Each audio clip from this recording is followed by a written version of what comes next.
only show that's 3 dimensions away from Die Hard 2 just being called Die Harder. I'm your host 3D Jake, and today we're looking at Die Hard 2, subtitled Die Harder. The Die Hard 2 is directed by Renny Harlin and is written by Stephen E. D'Orso again and Doug Richardson, and it's based on another book. This time around, it's called 58 Minutes by Walter Wager. And the movie stars once again Bruce Willis, Bonnie Bedelia, William Anthony, Reginald VelJohnson, and this time is joined by Franco Nero, William Sadler, and John Amos. The movie is essentially takes place again on Christmas Eve, only this time around John McClane is a detective this time in New York, or not New York, L.A., and he's basically waiting on a flight from his wife, is on the flight. He's waiting on her at the airport, and then terrorists who are basically waiting for a war criminal to get off a plane, so that way they could take this war criminal away, and so they hold the airport hostage essentially, and tell the airport, look, we shut down all your runways. We're gonna basically, if you do not give us when this general lands, we're gonna take him, and if you stop us, we will literally shut down the airport. We cut all your communication from the outside world. You cannot. The only way you can which they can con the police, but they can't really they can't contact the airplanes. They can't really say nothing. And so basically, if you send them away, we will destroy. We will literally, cause them to crash, and and just stuff like that. And they're using basically the terrorist airplanes as targets essentially. And so they have no choice, and then John McClane has to save the day. When I heard about this movie, I did not see this movie until 2011 also. So when I saw the first one was in 2011, I saw the second one. It was on a cable. It was on I think either a cable channel or a HBO or something. And it was on. I really wanted to watch it, but I couldn't. And I was like, oh, I really want to see this movie, and so I couldn't because I had to go babysit. So I started. So eventually when I got it on Blu-ray, I got to watch it, and it was I enjoyed it. But then I will say it is a big letdown compared to the first one. And I would say the third one is the best out of the sequels, in my opinion. But I will say I really enjoyed parts of this movie. I enjoy the whole Christmas aspect, and you have the same characters returning, doing their same things. I do wish that Reginald VelJohnson was in the movie more. Instead, he just has 2 scenes in it, and then that's it.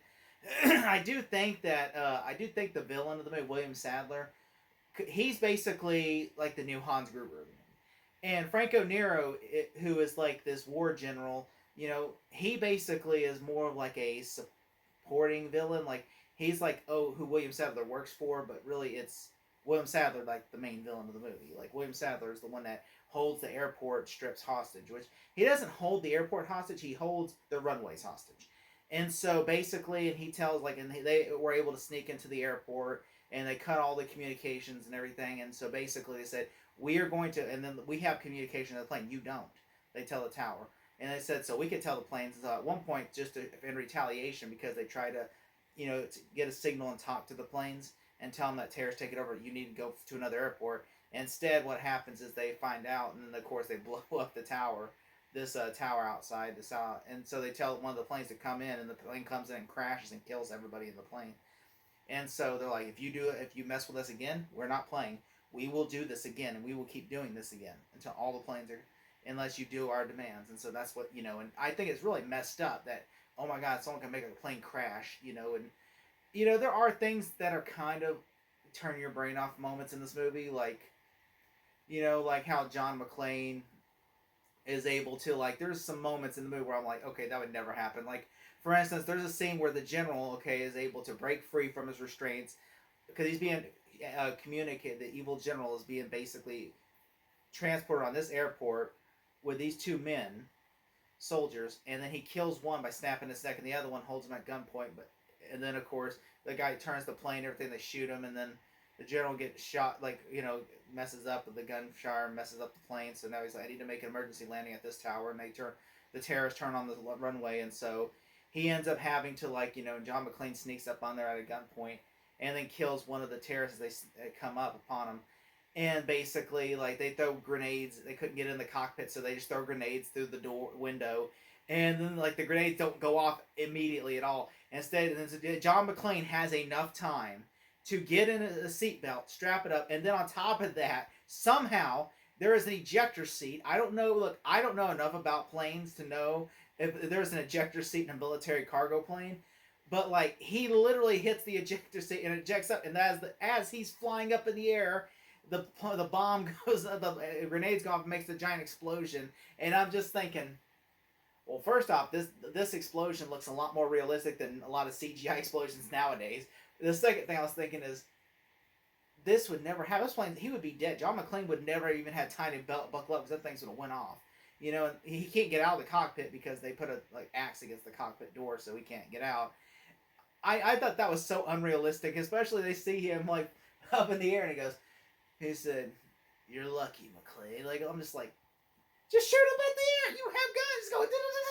You know, he's on a parachute.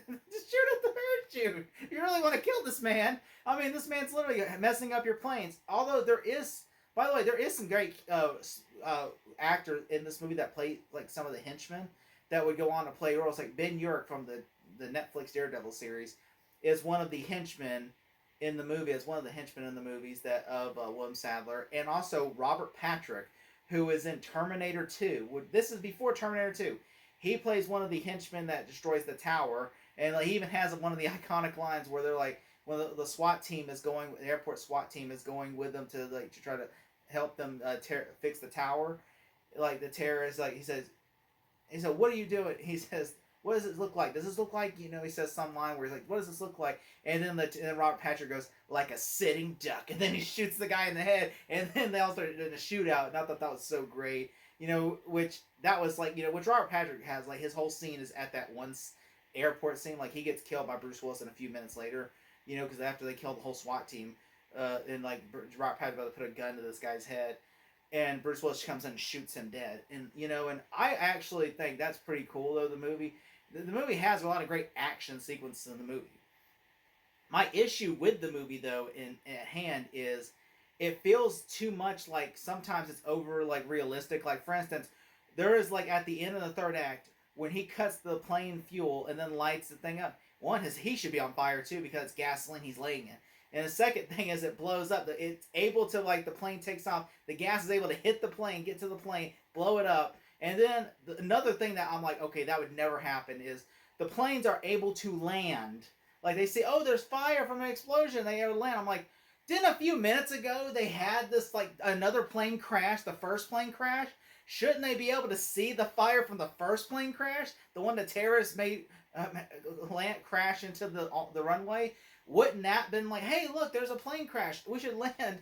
I mean, it just like you literally are contradicting yourself in this movie because they wouldn't be able to see the fire. You know, first off, there's no way they would be able to one plane crash or two plane crashes would be able to make them see the fire.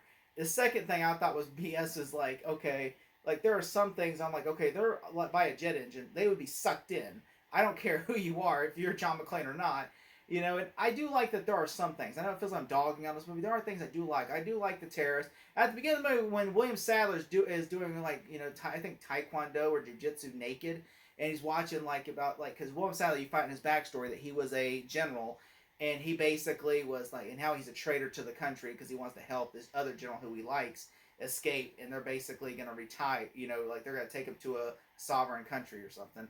And so basically, like he holds this whole airport hostage, and John McClane is able to, like, all these soldiers apparently died in plane crashes. All his men, they faked their deaths. So like, oh, these guys died 2 years ago, and they were able to fake their deaths, so it would be easier to escape with them. And so it's very interesting. They're not really after money or nothing. They're like, they just want to literally just take the general and go away. Which I'm like, huh, okay.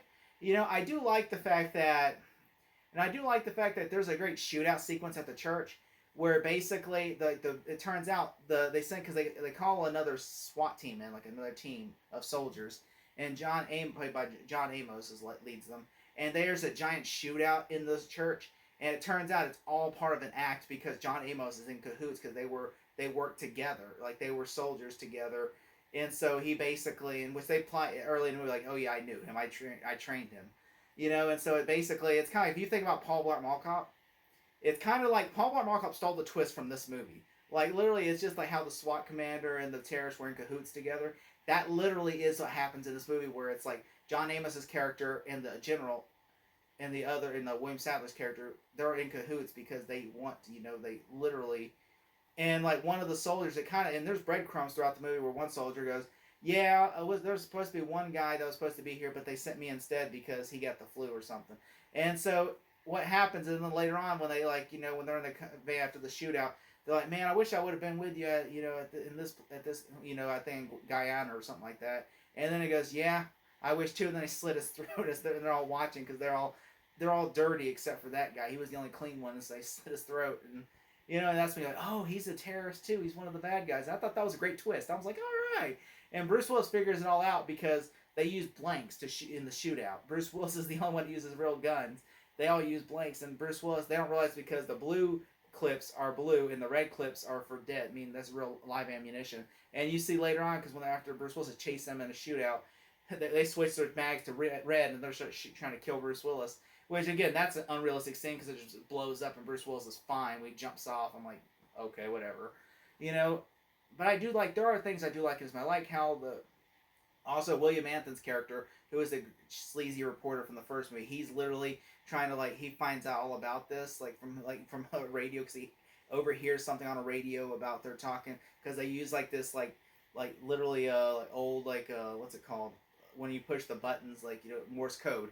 And they were trying to tell them hey, terrorists have seized the airport, he said, and so and then terrorists, then he tells the news station because they're trying to keep it under wrap, hush hush, and then it becomes a mass panic. He causes mass panic, and then eventually John McClane goes in there and tasers him in the bathroom because he's trying to read out his life, in case I die on this plane, I have one thing to say. He gets tasered. I thought that was funny. And Bruce Willis apparently, and it's really funny, there's a back and forth between this captain at the airport. He hates Bruce Willis and he thinks he's just a wise guy, and until the end, to where Bruce Willis basically I love when Bruce Willis has to tell him they're literally all acting. This is all an act. And then he basically pushes him against the lamp and then shoots him with a machine gun, where it's just and shows it blanks. He's like, see, and guy's almost about to piss his pants because he's realizes that Bruce Willis is telling the truth. And then nothing happens. They're getting all the SWAT teams together, getting all their men together. We're gonna go fight them. And then it turns out they're in a traffic jam. So it's the only way to be able to go save the day. Because I'm like, yeah. And then I was like, oh, this is dumb. It's just traffic jam. Which also Bruce Willis gets a ticket at the beginning of the movie from this one cop. And then that cop turns out his brother's with the chief. And he goes, this is my brother Peter. He goes, Merry Christmas. And I'm like, oh.